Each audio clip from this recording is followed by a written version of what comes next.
Hello, are y'all ready? Okay, great. So thanks for coming today. James Pearl, SVP at Optima here, and I'm responsible for our relationship with Salesforce and all of our other partners. I'm excited today to have three of our partners here helping speak on mastering pricing complexity. I'll let them introduce themselves, but what I look at it and say, working with this team as we've been building this presentation, I've learned a ton about pricing. I knew some stuff about pricing. They there's so much here to kind of go through. It's really exciting. So Vishal, Steph, and Mick. I always want to call you Mitch. It's okay. Yeah, Call okay. me whatever you want. So Mick here, we'll kind of go through there. If you want to start the introductions here. Oh, yes. Thank you. Vishal Asatkar, I'm a business solutions consultant at Zilliant, been with them a really long time. And what I do is I work with a lot of customers or people who are considering bringing in pricing through software into their business. I've spoken with more than 500 businesses by now, varying degrees of complexity. And I'm just going to talk about pricing and manufacturing the way we see it. My name is Steph Smith. I am a solution engineer at Salesforce, actually. I am in manufacturing. I support our strategic accounts within the commercial business.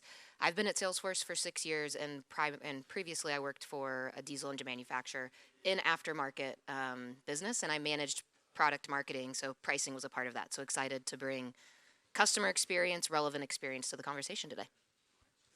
Mick Naughton, I'm one of the regional sales directors with Zilliant.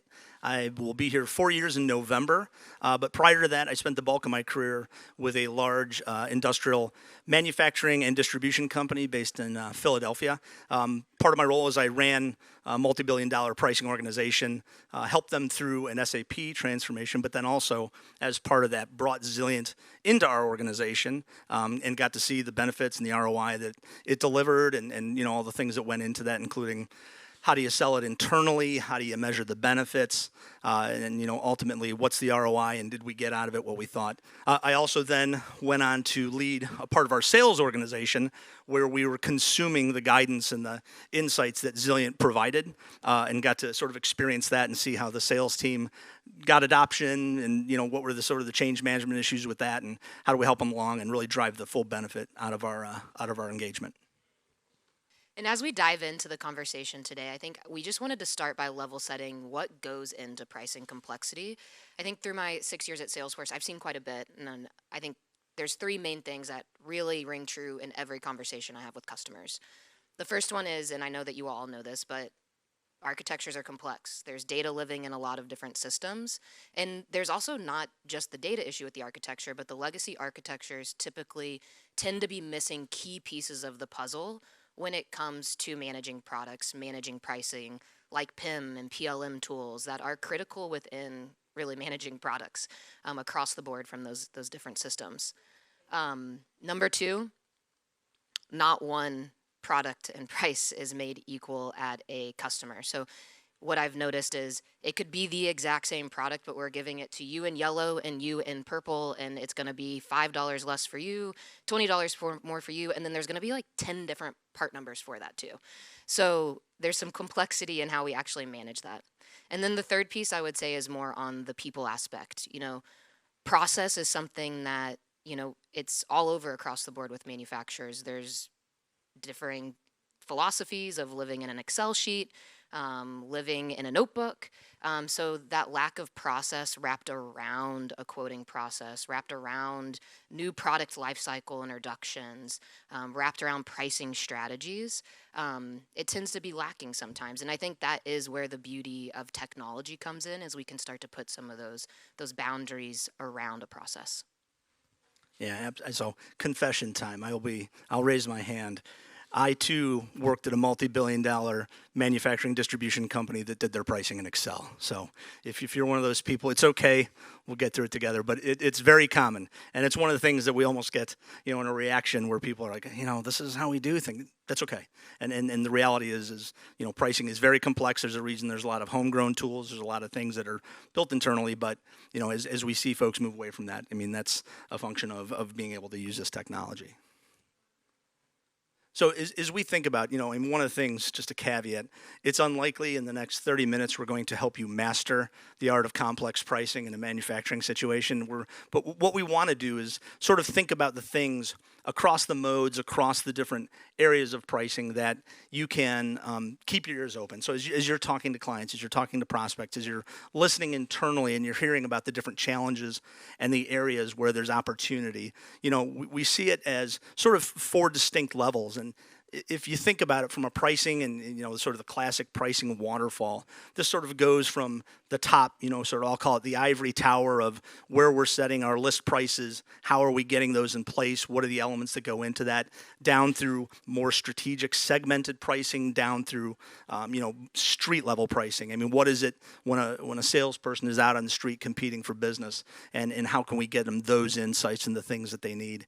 And then ultimately, how do we then wrap analytics around that? How do we ensure things like compliance and making sure there's insights where you're potentially losing market share? How do we bring all those things together? How can we, inside of whether it's manufacturing cloud, whether it's inside of revenue cloud, working with our partners in this ecosystem, how do we seamlessly bring those insights together, bring our technology, and then deliver it at the right place at the right time? Yeah, I don't know what Mick was thinking, but we are intending to make you experts coming out of these 20 minutes. So, you've heard about AI and you've heard about a lot of different models. And until we get to the point in our evolution where machines are buying from machines, we're either going to have a human on one side of the equation, or for the foreseeable future, it'll be a human buying from a human, is at least for the foreseeable future. So when you think about it that way, trust is critical. Trust is crucial. And one of the things, as soon as you hear AI, maybe the second or third thing that comes into your mind is mistrust of a model or a machine, the Skynet reference and all that, right? So we're not going to be using the term AI so much here. In fact, the approach we're taking is more to break down what the pricing problem is from a manufacturer's perspective, the way we see it. And whatever we're saying here is based on our experience, right? So we're sharing what we think a manufacturer's pricing problem is if you break it down. So much like Mick was describing, the picture that you're seeing on the slide up there, you think about the manufacturer going to the market, the first thing they have to think about is what is the value of the product or service that they're bringing to the market. And for a lot of what we're saying here, it is B2B, that is what we're talking about. Yes, there's a B2C or a direct consumer market, but we're mostly talking about B2B here. So what's the value of the product or service that you're bringing to the market? And there's a whole lot of questions or things that you'd want to think about around that.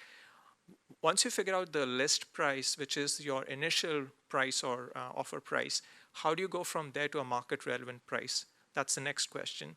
And then beyond that, as a manufacturer, a lot of manufacturers have these strategic accounts or direct customers, as we'd call them. And what's the price that you're going to offer to them? So you can think of these as three distinct problems when you're thinking about pricing as something you're trying to solve for. What's the initial value of the product or service? What's the market relevant price for that product or service? And then what's the price you're going to offer to your most favorable or most desirable strategic customers? You could think about those three problems. And then to round it off, once you've got strategies and tactics in place for all of these three approaches, is it working? That's the measurement piece. That's the ongoing tracking and measurement. So that's what you see up there. And if you double clicked into it, which is what we were thinking of going next. And Stephanie or Mick, please feel free to jump in and add color as you see the need. When you think about product pricing, and just try to double click into that and think about what goes into product pricing. There's a couple aspects to it. One is, again, where do you see, are you a premium manufacturer? Are you a middle tier manufacturer? Are you an entry level manufacturer? Just making it very relatable, you can start with that question. And then beyond that, what things would you use to triangulate where your pricing should be, even if you're a premium manufacturer? You can't be totally priced out of the market, right? So how do you get a perception for what's the value perception of your product or service? How do you compare to your competitors? These are the kinds of questions that you'd be thinking about. Now, when you start thinking about AI, and AI is a fancy term, think about it in terms of data science, it's a little bit more relatable or approachable. Data science or data-informed decision making. How do you use data to inform what your market price should be or your initial price should be. That's the question, right? So that's the product pricing question.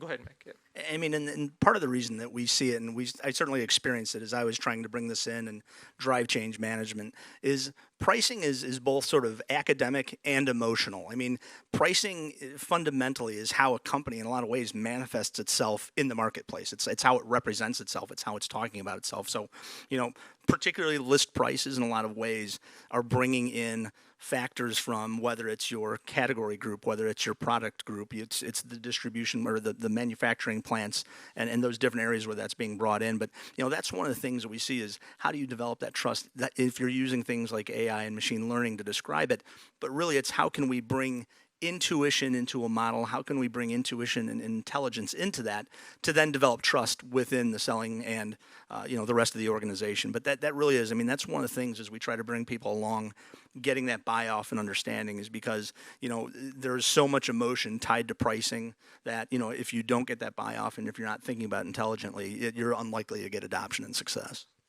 Yeah, I want to layer onto that a little bit too, because I think one of the biggest things that I see talking to customers is that you're right, this is an emotional conversation, but it's also one of the the highest value, kind of biggest rocks that I see our customers really wanting to dig into. Typically in an organization, quoting and pricing is one of the things that the sales reps do all day, every day. So when we start to think of how do we want to actually get adoption and ROI from an investment in Zilliant or Salesforce or Optima services, thinking of those big rock items, thinking of those things that are going to actually drive your users into the platform to actually use it, that's one of the first things I really challenge the customers I work on to focus on, because that's how we're going to actually start to get people into the tool, get them to use it, get them to like it. But we have to, crack that nut a little bit better. Just to give you a flavor of what we mean by complexity and why you might need data is two very different examples. And these are first-hand experiences for me. A chair manufacturer, you remember all the office chairs we've used in our lifetimes, all the variable options that you have there, the arms, whether you can raise them, lower them, the backrest, whether it has the support. So if you just think about all the possible combinations, it can literally translate into millions of combinations. Now you think about that as a pricing problem. What is that configuration of a chair going to cost? And what's the right or fair or perceived to be right price for a configured chair which you might never sell again, which you might never have sold before? You're literally having to price every one of those millions of combinations right? So that's one problem for a chair manufacturer. Now you think about life sciences, a company that does genetic sequencing and the permutations and combinations possible with the genetic sequence. And if you're selling that as reagents as a service, how do you price that? So there is literally a question of how do you price things that are not humanly possible to price. So that's a problem. And I mean, again, as we continue to move into more and more configured products, more and more customized solutions. Again, I come from the life science space, and the nature of research and development is that they're always innovating, they're always bringing new products to market. How can you possibly, understand where to price without some tools or some intelligence? The salespeople come to the table with tons of information and intuition, but there's no potential way they can know it. In pricing, we used to describe it as so in mathematical terms, N is a sample size. When you're a pricing team, you've got, sellers used to have little n syndrome, right? Where they know their piece of the world and they know the pricing, but they can't see or possibly, ingest all the potential pricing combinations to know where's the right place to price. So, I mean, just that combination of things, again, to your point, makes it just extraordinarily complex and then getting only more complex. It's not manufacturing, but one of the scariest areas for Revenue Cloud to dive into pricing is underwriting-based pricing. Anything that requires actuarial science to go in and essentially run computations to get the values to run for a computation, that's insane. I think that's probably one of the biggest areas we've been seeing Zilliant come in is an enabler. That's actually kind of adding on a question I had for you all. I'm just adding questions into this now. We didn't know we'd have an enemy within. And I don't know if it will move us on in the slide at all. But how are you making that user experience better? How are you making kind of the desired pricing experience less complex for our users? Can you actually move to the next thing? No problem. That's a great lead-in. See, I knew you were on our team. Need an excuse to move on. That's right. But Mick, I don't know if you want to take the first one. So, two questions Stephanie asked is how do you change the user experience or make it better, right? It's about making lives better, right? So, when it comes to the list price, yes, that's your signal to the market. But the actual transactions are happening in the markets, local markets, regional markets. It's when you're quoting in CPQ or in Revenue Cloud, and that's where the experience comes in. So this is the market relevant or market alignment piece, because every transaction has a lot more context to it than when the manufacturer put the product out, right? So the market relevance is how do you get the price right with the context of the customer, of the market, of the context of the customer relationship or the transaction question. So that's where the experience comes in, because traditionally salespeople have had to account for all that context in their heads. They have their mental models, or they go through their checklists, or maybe their spreadsheet or back of the envelope calculation. And I'm not trying to minimize the level of intelligence that goes into that decision. It's just that it's happening ad hoc in somebody's head every time. And that need not be the case. So that's where the experience is enhanced, because a model is really set up, a computer is set up to where it can analyze for these variables and come up with a response which is contextualized. And it's helping the seller or the person at the front end there with the intelligence that they need. So that's a big part of it. It's making the experience easier so they can focus on things that they need to focus on. And that's where, the concept of, there's sort of natural segmentation that takes place within a marketing context where they think about specific verticals and they're selling into, and certainly there's market research and things, but, as you pull these things finer and finer apart, you can get into micro-segmentation where there's really just this idea of willingness to pay versus, within these different market segments. An example, so our selling organization, we sort of sold a pretty broad array of products, and I could have a seller go into a chip manufacturer in the morning and then go to a pharmaceutical company in the afternoon and then go to the Kibbles and Bits factory the same day. There was products in our portfolio that sold into each of those, but what was important to them, what was their willingness to pay, what would they be, where did it make sense to price? Those are very different. And, when you don't start to get some intelligence around that segmentation, you tend to default to rules of thumb. So, there's a lot of, all of my equipment should be cost plus 15%. And you go, well, that's great. But then what if we've lowered our, our underlying cost position on that? Well, does that same rule apply? Well, then you start to do things like apply shield so that you're keeping your pricing at the same price. If we can use the models and the AI intelligence to bring that in and set those at a much more precise price point inside of those micro segments, the reps start to see it. They start to see it in their compensation. They start to see that they're selling at a higher price, that they can capture more market share and lose less business. So I think, from an adoption, that's where you start to get it. And I also think, we're really focused on that sales user experience right now, but there's still a host of personas at every manufacturer that actually would benefit from that Zilliant platform. As a previous product marketer, the way that I would think about setting the list price so that the sales reps could go and negotiate and do whatever they needed to do, I would go into a blue-black screen, whatever color it wanted to be that day. I would download some Excel file that would take forever to run on the computer I had. And then I would really sift through that data, try to understand where are we selling these products, where are they placed in the marketplace, what level of, from an EPA perspective, where are we at, how do we price it based on the legacy of what I'm selling. And then that's how I would then send that price to the sales department or the pricing team to then, approve it and then go. So I feel like there's even a host of personas that we're not even tapping into in this conversation currently. Absolutely.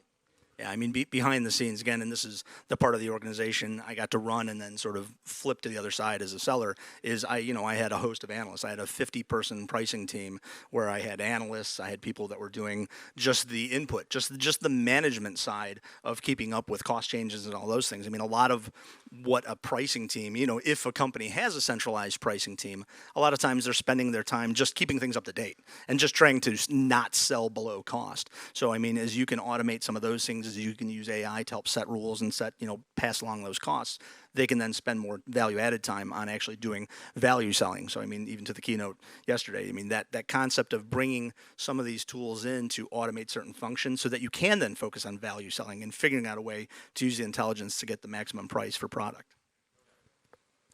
Yeah, and then I think it follows very naturally or intuitively from here that you're talking about the customers specifically. So this is what actually comes to mind first for most people when you think about pricing.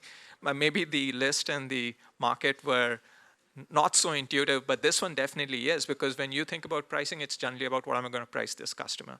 And that's true for manufacturers when they're talking about direct. And some manufacturers may have a lot of direct business, others might not, but generally there is some portion of a manufacturer's business that's going direct to the strategic accounts. So with them, it's really about being very specific to that customer and measuring the parameters or the attributes of that customer to figure out what the price needs to be for that customer. And the previous session, they were talking about compliance. That becomes a huge part of it, because you gave that customer that price because they were strategic, because they made a commitment, or because they promised you a level of volume or a level of business. So it's important to then stay on top of that and measure whether that's coming through or not. Are you realizing that business that you were promised, for which you gave them that price? So, and you can very well see how AI and how data and using data can fit into that measurement, fit into that notification or alerting system, which tells you, hey, this customer is falling short of, doesn't look like they're going to hit the projected volumes, those kinds of things. Yeah, I was just going to say, I think there's such a strong relationship between the Zilliant platform, the Revenue Cloud platform, and the Manufacturing Cloud platform, because it really does start to help you manage from inception of price to the compliance perspective, and then how are you actually going to treat that special agreement in the long run if they aren't hitting quantities, or if they aren't hitting what we've agreed upon, or maybe they are, and that's changing how you approach them as a customer. Maybe they're moving up in the ladder, moving down. This is really the area, as Vishal stated. I mean, when you think about pricing, a lot of people go to this space. This is the part I would also suggest is, when I made the move from running pricing to running selling organization, they were consuming this. One of the things that I was worried about is I'd go out into the field and they'd be like, oh, you're the pricing guy who's now a sales guy. Okay, you're going to try to help me price. And I would have sort of my more tenured salespeople saying, I don't believe in this. I know my business. I know how to price. The most tenured salespeople who were comped on margins, who were comped on volume, when they saw the insights, the folks that understand how to maximize their compensation plan, how to make sure that they're getting the most out of it, when they get this kind of guidance at this level, that's where you really see adoption. That's where you see, and you start to get evangelists, right? You start to get people who, they're having that experience. They start to trust the platform. They start to trust the data and the intelligence that's coming to them. And, if you can get those folks on board, particularly at this level of pricing, that's where you're just going to see the adoption. And then that's just where you get the flywheel that just shows all the ROI that really, I think, our tool promises.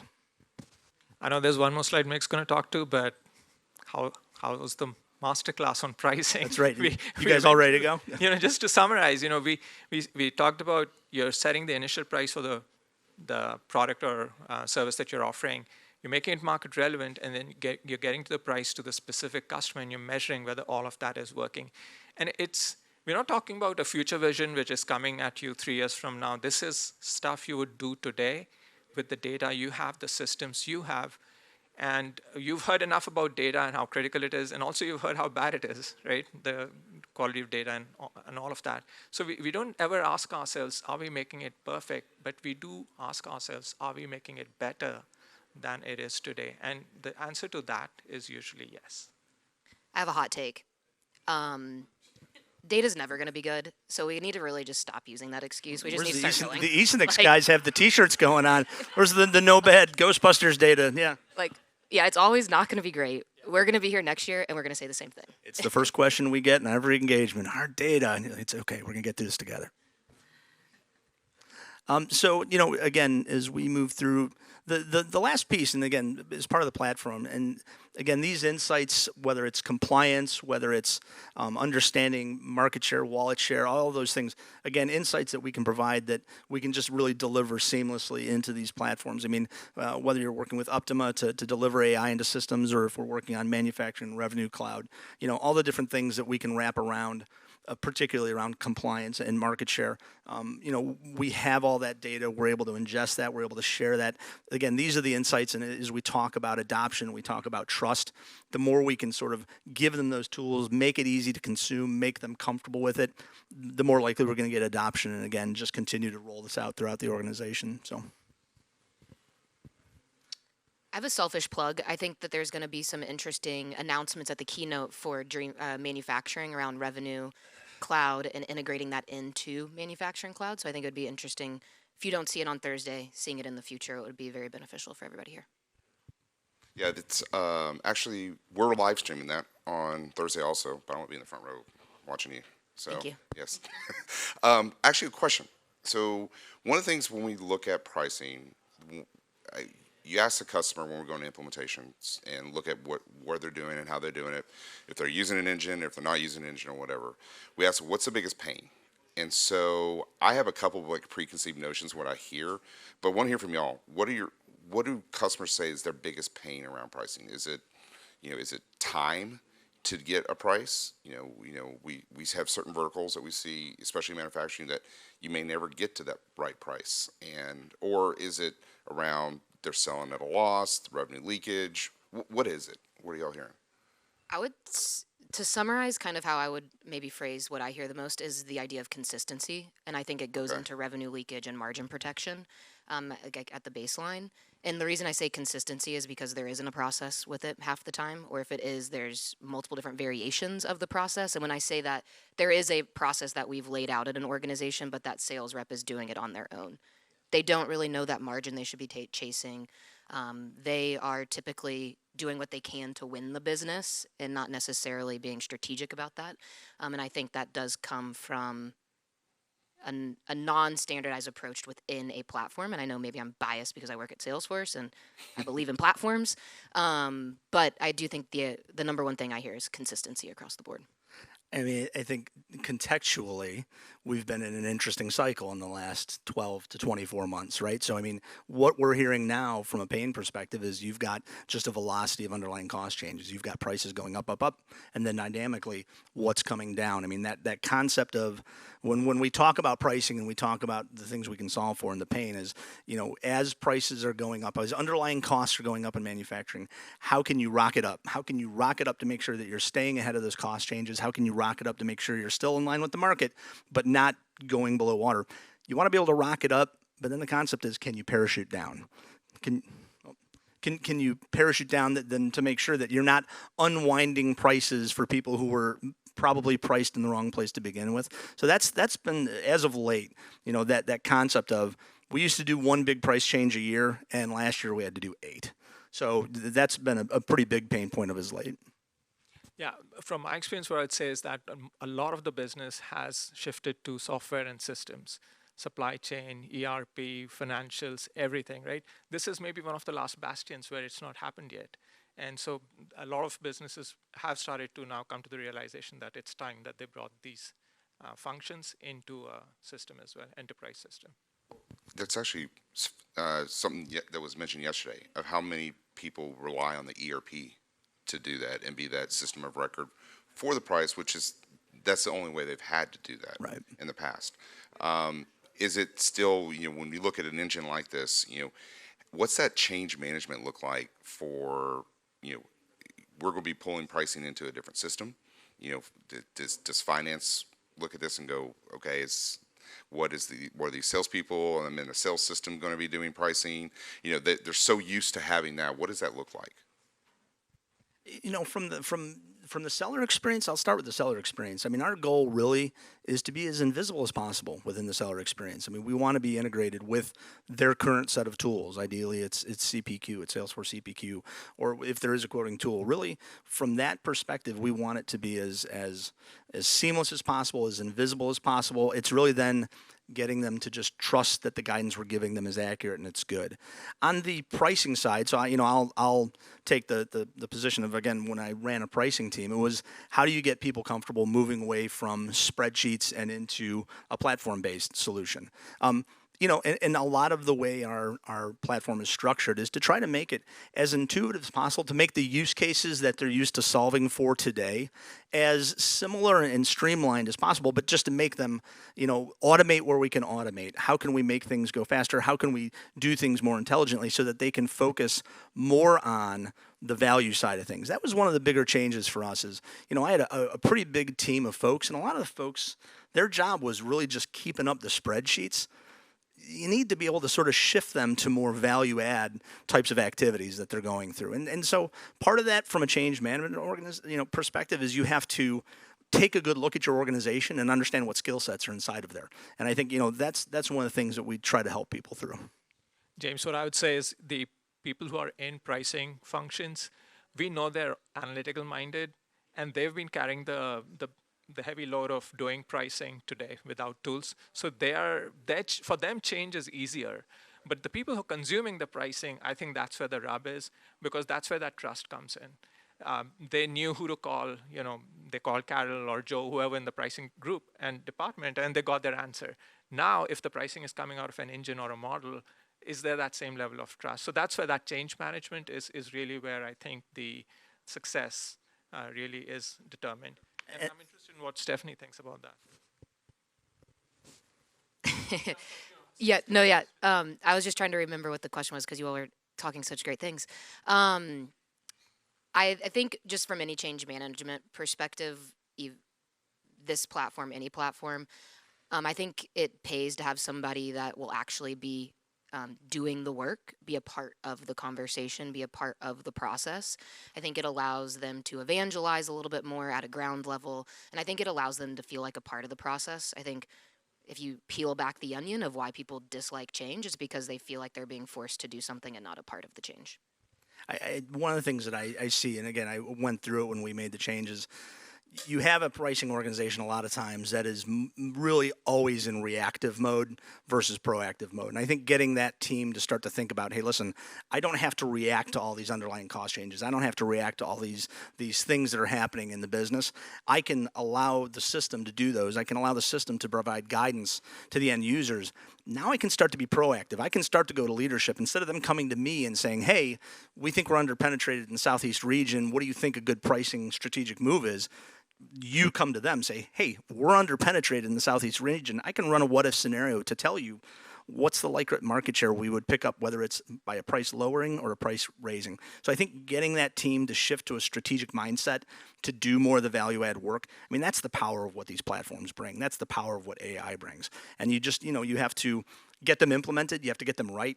But then you have to bring people along. And, that's a big change management function. Thank you. Any other questions? Audience? Well, this last slide here, by the way, just to kind of give context on where this fits in with all of the partners here at the factory.